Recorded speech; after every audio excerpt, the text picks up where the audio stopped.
Hey guys, how are you all? I hope you all are doing well. So welcome back to another video. My name is Divya Singh और आज की video में मैं बात करूंगी कि मैं कौन सा शैम्पू यूज़ करती हूँ, साथ ही साथ उस शैम्पू का मैं रिव्यू भी करूंगी। तो ये वीडियो स्टार्ट करने से पहले मैं कुछ थोड़ी बहुत बातें हैं जो आपको बताना चाहती हूँ। तो जब मैंने ये शैम्पू यूज़ करना शुरू किया था एट दैट टाइम मेरा हेयर फॉल हो रहा था बहुत ही ज़्यादा मेजर। आई मीन इतना हेयर फॉल हो रहा था कि I just can not imagine those days again, because वो जैसे आप एडवर्टाइजमेंट में देखते थे ना हेयर फॉल के, आई मीन जो शैम्पू के या फिर जो ऑयल्स वगैरह के एडवर्टाइजमेंट करते हैं जिसमें वो फेक दिखाते हैं कि आप अपने बालों में ऐसे हाथ घुमाओ और आपके हाथ में बाल ही बाल हो जाए, आप सो के उठ रहे हो तो वहाँ बाल पड़े हैं, आपकी जो कोम कर रहे हो उसमें बाल पड़े हुए हैं। तो बहुत बुरा लगता है कहते हुए, लेकिन सच में मेरा वही हाल था। एडवर्टाइजमेंट तो पता नहीं मुझे किस बेसिस पे बनाते हैं, सच होता है कि झूठ होता है, बट मेरे साथ एग्जैक्टली वैसा ही हो रहा था। मतलब मैं जब सो के उठती थी तो मेरे बेड पे काफ़ी सारे मेरे हेयर्स के स्ट्रैंड्स पड़े रहते थे। मैं कोम करती थी तो भाई पूछो ही मत, जब शैम्पू करती थी तब भी बहुत ज़्यादा हेयर फॉल होता था। और ऑनेस्टली बता रही हूँ, जितनी बार मैं अपने हेयर्स में ऐसे यूँ करके सही करती थी या कुछ भी, उतनी बार मेरे हैंड्स में हेयर्स आते ही आते थे। तो ऐसी चल रही थी मेरी लाइफ। तो मैं बहुत ज़्यादा इसकी वजह से टेंस्ड हो गई थी, बिकॉज ऑब्वियसली इतना ज़्यादा हेयर फॉल होगा तो भाई आप चिंता तो करोगे ही ना कि पता चले कुछ टाइम बाद हम पूरा मैदान साफ, कुछ है ही नहीं वहाँ पे। I was so scared, I was so tensed at that time. और ये मेरे साथ क्यों हो रहा था उसका रीज़न भी मुझे मालूम था। एक्चुअली लास्ट ईयर, अभी तो 2021 चल रहा है, प्रीवियस ईयर 2020 में अगस्त में मैंने अपने हेयर्स में रिबॉन्डिंग कराई थी, बिकॉज मेरे wavy to curly like medium वाले हेयर्स थे। तो आपको पता ही होगा जिनके वेवी टाइप्स हेयर्स होते हैं या कर्ली हेयर्स होते हैं उनको स्ट्रेट हेयर्स का कितना ज़्यादा शौक होता है, बाकी का नहीं पता, मुझे तो बहुत ज़्यादा था। और स्ट्रेटनिंग करने की वजह से ना हेयर्स बहुत ज़्यादा डैमेज भी होते रहते थे, बिकॉज आप एक तो पहले स्ट्रेटनिंग आप डेली नहीं कर सकते, लाइक रोज़ रोज़ स्ट्रेटनिंग नहीं कर सकते हो आप, और वीकली भी करो या हम कहते कभी भी करो, वो आपके हेयर्स को बहुत ज़्यादा डैमेज करता है। अगर आप कोई भी ये सारी चीज़ें यूज़ करते हो, स्ट्रेटनर है, ड्रायर है, कर्लर है, अगर रेगुलर बेसिस पे यूज़ करते हो तो ये आपकी हेयर्स को बहुत ज़्यादा डैमेज कर देते हैं। और मेरे बालों के साथ भी कुछ ऐसे ही हो रहा था, बहुत ज़्यादा ड्राई हो गए थे, फ्रिजी हो गए थे, और बहुत उलझन होती थी मुझे बालों से, बिकॉज उनकी क्वालिटी ख़राब हो गई थी ऑब्वियसली कॉन्टीन्यूसली यूज़ करने की वजह से स्ट्रेटनर। तो मैंने सोचा कि रिबॉन्डिंग करा लेती हूँ एक ही बार में, परमानेंट सोल्यूशन। तो उस वक्त क्या हुआ था कि मैं ऐसे ही रैंडमली मैंने एक एडवर्टाइजमेंट देख लिया था, या फिर आप कह सकते हैं एक सैलून का ऑफ़र चल रहा था जिसमें उन लोगों ने यही ऑफर्स चलाए थे कि रिबॉन्डिंग और केराटिन के प्राइसेस काफ़ी डिक्रीज़ कर दिए थे। तो मैंने सोचा bro just grab this offer फिर उसके बाद पता नहीं मिले ना मिले, फिर रेट्स तो उसके बहुत ज़्यादा हाई हो जाते हैं। तो मैंने एकदम इंस्टेंटली डिसीजन लिया और मैं चली गई रिबॉन्डिंग कराने। फिर उसके बाद करा लिया तो आई वॉज सो हैप्पी कि फाइनली मेरे हेयर्स जो थे वो परमानेंटली स्ट्रेट हो गए थे। मैं पूरी तरह से फ्री हो गई थी ये रोज़ रोज़ के स्ट्रेटनिंग से। और उसके बाद रिबॉन्डिंग कराने से हेयर्स तो स्ट्रेट हो ही जाते हैं, उसके साथ साथ और भी बेनिफिट्स होते हैं, आपके हेयर स्मूथ, सिल्की और बहुत ही ज़्यादा अच्छे बन जाते हैं। मतलब I was just in love with my hairs, I still am. मुझे अभी भी अपने बाल बहुत अच्छे लगते हैं। तो 1 साल लगभग होने को है, और ऊपर से जो मेरी न्यू हेयर ग्रोथ हुई है वो तो आप देख सकते हैं कि अब दोबारा से ये देखिए वेव्स बन रहे हैं नॉर्मल वाले, बट मेरे हेयर्स जो नीचे से हैं, सी ये अभी भी एकदम स्ट्रेट हैं। ठीक, तो रिबॉन्डिंग का यही प्रोसेस होता है कि जो भी आपके हेयर्स वो रिबॉन्डिंग करते हैं वो परमानेंटली स्ट्रेट होते हैं थ्रू आउट योर लाइफ। वो हेयर्स आपके वैसे ही रहेंगे, लेकिन जो न्यू हेयर ग्रोथ होगी वो आपकी नॉर्मल हेयर ग्रोथ होगी जैसे कि आपके ओरिजिनल हेयर्स होते हैं। तो अच्छा, रिबॉन्डिंग होने के बाद क्या होता है कि वो आपको उसी ब्रांड का शैम्पू, कंडीशनर, सीरम वगैरह सजेस्ट करते हैं कि आप यूज़ करिए तो ही आपकी रिबॉन्डिंग टिकी रहेगी, वरना तो खुल जाएगी, फिर आपके बाल वैसे हो जाएंगे, ख़राब हो जाएंगे, ये हो जाएंगे, वो हो जाएंगे, करते रहते हैं वो लोग। तो मतलब रिबॉन्डिंग कराने के बाद फिर आपको प्रिकॉशंस लेने पड़ते हैं, और वो प्रिकॉशंस यही होते हैं कि आपको उसी का शैम्पू और कंडीशनर वगैरह यूज़ करना होता है, जो जिसके प्राइसेस भी बहुत ही ज़्यादा हाई होते हैं। तो उन्होंने जैसा कहा मैं वैसे ही कर रही थी, मैंने वही शैम्पू, वही कंडीशनर और हेयर मास्क वगैरह जो भी उन्होंने मुझसे बोला मैंने सब बाय किया और मैं वो यूज़ कर रही थी। तो अगस्त को मैंने कराया था, अगस्त पूरा अगस्त ले लो, सितंबर, अक्टूबर, नवंबर, 4 महीने थोड़ा थोड़ा करके इंक्रीज़ हो रहा था हेयर फॉल। 4 महीने बाद इतना मेजर हो गया कि जैसे मैंने अभी आपको बताया था ना कि बहुत ही ज़्यादा, मतलब हर वक्त हेयर फॉल हो ही रहा है। इट वॉज सो डिसहार्टेन कि मतलब दिल टूट जाता था देख के। एक तो आपने इतने पैसे अपने बालों पे खर्च करके उनको इतना सीधा कराया, और वो इतने सीधे बाल आप कैसे टूट के आपको फेंकने पड़ रहे हैं, नुकसान हो रहे हैं, भाई कितना दिल टूटता है। तो वही मेरे साथ हो रहा था। तो फिर क्या हुआ कि स्वेटिंग हो रही है बिकॉज मैं फ़ैन बंद करके बैठी हूँ और सारी कमरे की लाइट्स ऑन है, और मेरी बालकनी का गेट भी ऑन है जिससे कि लाइट अंदर आए, जिससे कि आपको वीडियो की लाइटनिंग अच्छी मिले। तो इतनी मेहनत करनी होती है, तो प्लीज़ सपोर्ट किया करो थोड़ा सा, लाइक शेयर सब्सक्राइब वगैरह कर दिया करो। खैर ये सब बाद में मैं बताऊँगी, टॉपिक से नहीं भटकते हैं।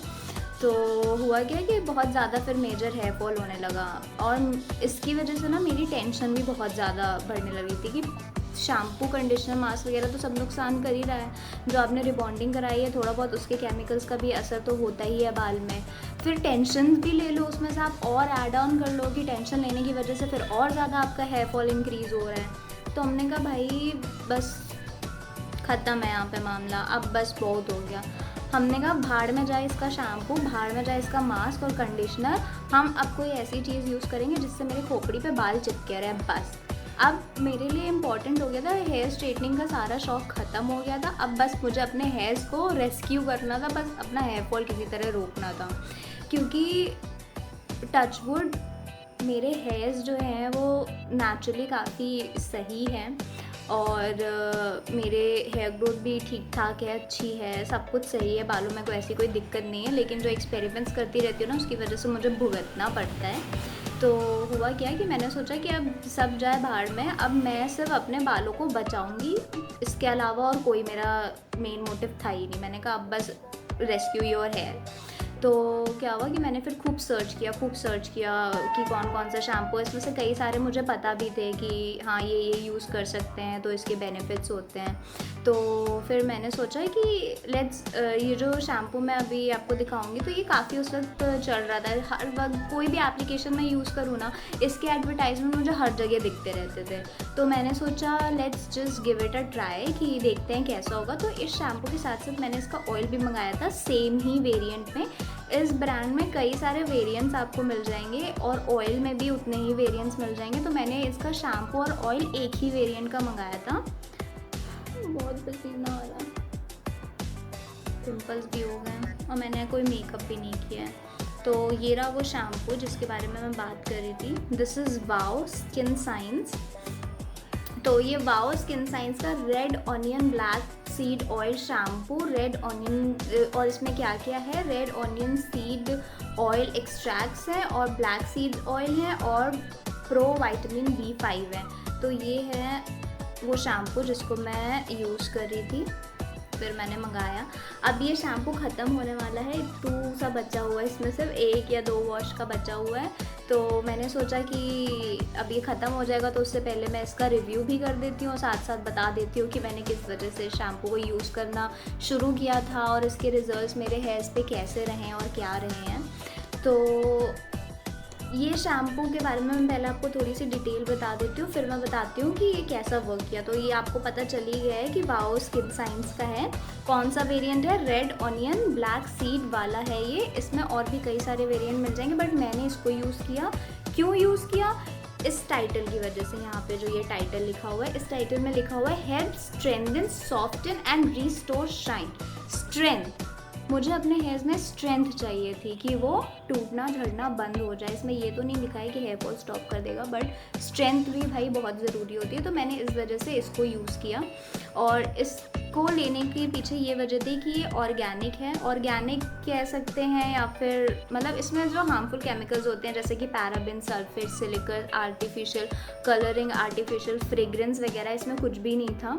ठीक है, मेड विद नेचुरल इंग्रेडिएंट्स इसमें लिखा है। इसकी कॉस्ट मैं बता देती हूँ कि ये जो मेरा है, इट्स नेट वॉल्यूम 500 ml। आपको 500 ml की बॉटल मिल जाती है 575 रुपीज़ में। But I am telling you कि आपको इसका पूरा प्राइस पे नहीं करना होता है, बिकॉज हर जगह ये ऑफर्स में मिल जाता है। और अगर आप चाहें तो आप कुछ टाइम वेट कर सकते हैं, क्योंकि हर ओकेजन पे, हर फेस्टिवल में इसमें कोई ना कोई नए नए ऑफर्स आते रहते हैं। तो आप ऑफर्स में बाय करेंगे तो आपको बहुत ही ज़्यादा कम रेट में मिल जाएगा। मैंने भी ऑफ़र में ही लिया था, तो मुझे काफ़ी इसका प्राइस पूरा नहीं पे करना पड़ता, काफ़ी कम में मिल गया था ये। तो ये कहता है, ये शैम्पू क्या कहता है मैं बताती हूँ। It says helps tackle hair loss, scalp buildups and dull weak hair with Wow Skin Science Red Onion Black Seed Oil Shampoo। तो ये ऑयल वाला शैम्पू है, और इसमें दो इसके मेन इंग्रेडिएंट्स हैं। एक रेड अनियन ऑयल है और दूसरा है ब्लैक सीड ऑयल्स। तो मैं आपको इन दोनों इंग्रेडिएंट्स के थोड़े से बता देती हूँ कि ये दोनों इंग्रेडिएंट्स के जो फ़ायदे हैं वो क्या होते हैं, और ये भी बता देती हूँ कि उन्होंने मेरे ऊपर कितना काम किया। तो मैंने थोड़ा सा नोट बना लिया था इसका। तो रेड अनियन में क्या होता है, वो आपको क्या बेनिफिट्स देता है कि आपके डैंड्रफ को ट्रीट करता है, और प्रिवेंट ग्रेइंग, मतलब बालों को ग्रे होने से रोकता है, कंडीशन करता है, प्रमोट्स हेयर ग्रोथ, और नरिश करता है आपकी स्कैल्प को, आपकी रूट को स्ट्रेंथन करता है, जो आपकी जो जड़ें हैं ना उसको स्ट्रेंथ देता है, और एवर्ट हेयर फॉल, मतलब आपका हेयर फॉल भी रोकता है। ये काम किसके हैं, रेड अनियन के। ब्लैक सीड ऑयल के क्या काम है, anti bacterial, anti fungal, anti inflammatory होता है, एंटीऑक्सीडेंट्स होते हैं इसमें। तो इन सब का तो मुझे पता नहीं, लेकिन चलो मैं रेड अनियन के बारे में बात बताती हूँ। तो पहले तो ये बोलता है इट ट्रीट्स डैंड्रफ। तो जब मैंने ये शैम्पू यूज़ करना शुरू किया था तब मेरे बाल में डैंड्रफ बिल्कुल भी नहीं थे, बट अभी मेरे हेयर्स में डैंड्रफ हैं, और ये शैम्पू मेरे डैंड्रफ में कुछ काम नहीं कर रहा है, मेरे कोई डैंड्रफ ये नहीं हटा रहा है। तो ये तो सबसे पहले इसकी गलत बात हो गई कि ये डैंड्रफ तो नहीं हटाता है। Second, prevent greying. अब सफ़ेद बाल मेरे हैं भी नहीं और हुए भी नहीं, तो उसके मामले में मैं कुछ नहीं कह सकती हूँ कि ये ग्रे होने से रोकता है कि नहीं।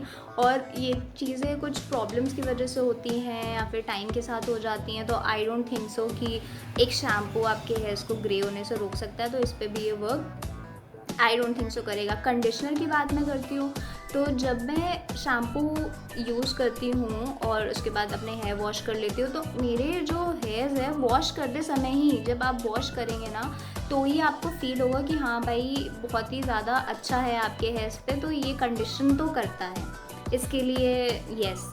फिर नरिश स्कैल्प, ऑब्वियसली स्कैल्प को भी नरिश ये करता ही है, बिकॉज मेरे को काफ़ी हद तक ना इससे फ़ायदा मिला था। और स्ट्रेंथन रूट, स्ट्रेंथन तो भाई हुए ही मेरी रूट, बिकॉज मेरा हेयर फॉल काफ़ी हद तक, आई मीन मेरा हेयर फॉल 70% रिड्यूस हो गया था उससे। I am telling you 70% hair fall मेरा इस शैम्पू की वजह से रिड्यूस हुआ। और एवर्ट हेयर फॉल, तो हेयर फॉल भी रुक गया। और ये anti bacterial, anti fungal, anti inflammatory और एंटीऑक्सीडेंट्स वाला किनारे करते हैं, बिकॉज मुझे नहीं पता क्या है। तो अब मैंने इस शैम्पू के बारे में आपको बता दिया कि इससे क्या क्या चीज़ें होती हैं और क्या क्या इसमें बेनिफिट्स इसके मिलते हैं। अब बात करती हूँ मेरे एक्सपीरियंस की। तो सबसे पहली चीज़ मैं शैम्पू के बारे में ये बताना चाहूँगी कि ये लैदर नहीं करता है। लैदर का मतलब ये होता है कि इसमें झाग बहुत ही कम बढ़ती है, तो आपको शैम्पू की क्वांटिटी थोड़ी सी ज़्यादा यूज़ करनी पड़ती है, स्पेशली तब जब आपके हेयर्स में ऑयल हो। मैं लिटरली 2 बार वॉश करती हूँ, तब जाके मुझे लगता है अच्छा हाँ साफ़ हो गए मेरे बाल। तो क्वांटिटी थोड़ी आपको ज़्यादा लगेगी, बिकॉज़ ये लैदर बहुत कम करता है। लैदर क्यों करता है, बिकॉज़ इसमें केमिकल्स जो होते हैं वो थोड़े से कम होते हैं। जो उसमें डिटर्जेंट वाले केमिकल्स डालते हैं ना, जिसकी वजह से बहुत ज़्यादा झाग बनती है, वो इसमें नहीं होती है। स्मेल की बात करें तो स्मेल इसकी लगभग ना के बराबर होती है। तो आप जब इसे यूज़ करोगे तो बहुत ज़्यादा खुशबू या फिर बहुत ज़्यादा कुछ वैसा नहीं लगेगा, बहुत ही मीडियम सी है, मतलब कुछ ख़ास ऐसा जिसकी स्मेल आपको पता नहीं चलेगी। मेरे डैड ने यूज़ किया था तो वो तो कह रहे थे कि बहुत अजीब है, लेकिन मुझे नहीं लगा ऐसा कुछ भी। अब ऑनियन वगैरह पड़े हैं तो इसके बारे में क्या ही बोले, बट जो इसकी स्मेल है वो एवरेज है, नॉर्मल है, कुछ भी ऐसा वैसा ख़राब नहीं है, ठीक है। बहुत ही मतलब पता नहीं चलेगा ज़्यादा, ऐसी इसकी स्मेल है। और फिर उसके बाद हेयर फॉल मेरा रुक ही गया, ठीक है। तो ये सारे चीज़ें हैं जो मुझे शैम्पू के बेनिफिट्स मिले। तो ये मेरा रिव्यू हो गया है शैम्पू के लिए। ये शैम्पू ऑलमोस्ट ख़त्म होने वाला है। मुझे बहुत अच्छा लगता था, इसकी पैकेजिंग मुझे बहुत पसंद है, पम्प पैकेजिंग वाला ये मेरा पहला शैम्पू था, क्योंकि मैं इससे पहले जो शैम्पू यूज़ करती थी वो पम्प पैकेजिंग वाला नहीं था, वो बॉटल वाला था, मतलब उसका ढक्कन खोलो शैम्पू गिराओ वाला सीन था। But I really love this shampoo and I will definitely recommend this to you. और अभी मैंने, क्योंकि मेरे से ना कई सारे लोग कह रहे थे एक और शैम्पू है उसका रिव्यू करने के लिए, वो भी शैम्पू काफ़ी अच्छा है, तो मैंने अभी उसको ऑर्डर करके मंगा लिया है। मैं उसे यूज़ करना शुरू करूँगी, अगर उसके अच्छे ही ग्रेट रिजल्ट्स मिलेंगे तो वो भी मैं आपसे शेयर ज़रूर करूँगी। और मैं ये बताना चाहती हूँ कि इस शैम्पू के साथ साथ मैंने इसका ऑयल भी यूज़ किया था, तो मैं उसका रिव्यू भी आपको कुछ टाइम बाद शेयर करूँगी।